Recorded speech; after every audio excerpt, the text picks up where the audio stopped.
Pape Abdou Mbaye, directeur régional de la Sen'Eau à Saint-Louis. Tout d'abord, je voudrais adresser nos excuses à l'ensemble de la population saint-louisienne, les remercier également de leur compréhension dans le contexte actuel que nous vivons, où nous avons une forte perturbation de la distribution en eau potable de la ville. Cela a été causé par un incident, par une panne qu'on a eue au niveau de notre prise d'eau qui se trouve à Bango, où je me trouve actuellement. Et vous voyez derrière moi toutes nos équipes qui sont en train de s'affairer autour de cette panne. Et cet incident, qui fait partie de ce qu'on classe parmi les incidents rares, mais qui sont véritablement possibles dans le cadre de l'exploitation des ouvrages de production d'eau potable ou bien des installations techniques de manière générale, est survenu hier vers les coups de 12 heures. Et cet incident nous a obligés à arrêter toute la production et la distribution au niveau de la ville de Saint-Louis pour les besoins de la réparation. Il faudrait dire que hier, nous avions fait des communiqués pour informer la population tout en leur garantissant un retour à la normale tard dans la soirée. Malheureusement, après notre première intervention, on a connu un nouveau incident qui nous a obligés également à poursuivre nos travaux de réparation, ce qui a fait que jusqu'au moment où je vous parle, les travaux sont en cours. Mais alhamdoulilah, actuellement là, juste à l'instant, nous venons de commencer à la remise en service de l'usine. Aujourd'hui, présentement, nous sommes à 75% de notre capacité de production. Donc c'est dire qu'aujourd'hui, malgré la complexité de la panne, la maîtrise opérationnelle était au rendez-vous parce que c'est des incidents que nous avons déjà connus par ailleurs et que nous avons pu régler. Donc cela voudrait dire simplement que la question qui était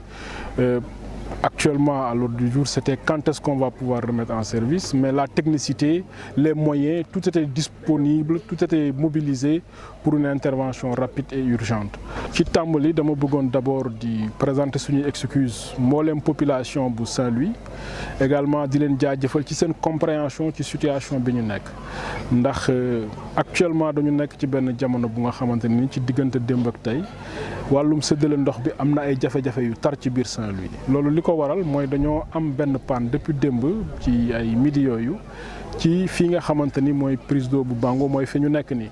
Prise d'eau bu Bango nag dafa nekk benn installation boo xam ni dafa am solo lool ci dispositif bi nga xam ne mooy jox ndox waa Saint-Louis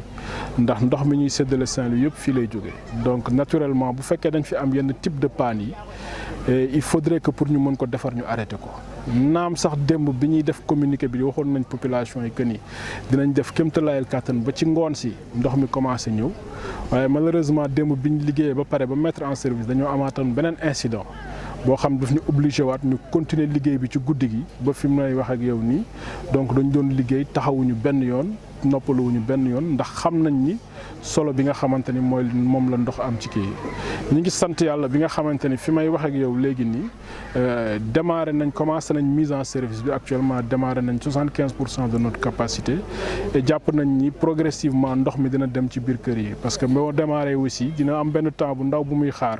pour que ñëpp jote ci ndax réseau bi ñu yor dafa yaatu te dafa xaw a bari te comme conduite dañoo vide il faut ñu sol leen. Loolu aussi war nañu wax ni taxawuñu woon rek di xaar ba réparer pour mën a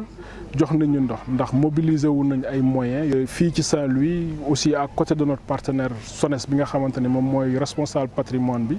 fexe ba nga xamante ne nañ def suñu kéemtalaayal kattan pour réparer bu gaaw mais également ñu en attendant ñu atténuer désagréments yi ci population yi di indil leen ay citernes yoo xamante ne actuellement ñi ngi daw ci biir dëkk bi mais yamuñu ci loolu également fexe ba nga xamante ne dañuy def ay point d'eau yoo xam ne nit ñi dinañ ci mën di jëfandiku ndox ci ni mu gën a gaay mooy point d'eau yi côté yi nga xamante ne ni pression bi am na fa doole donc loolu mooy li nga xamante ne ni def nañ ko doon xaar en attendant li nga xamante ne mooy réparation bi te xam nañ ni fii rek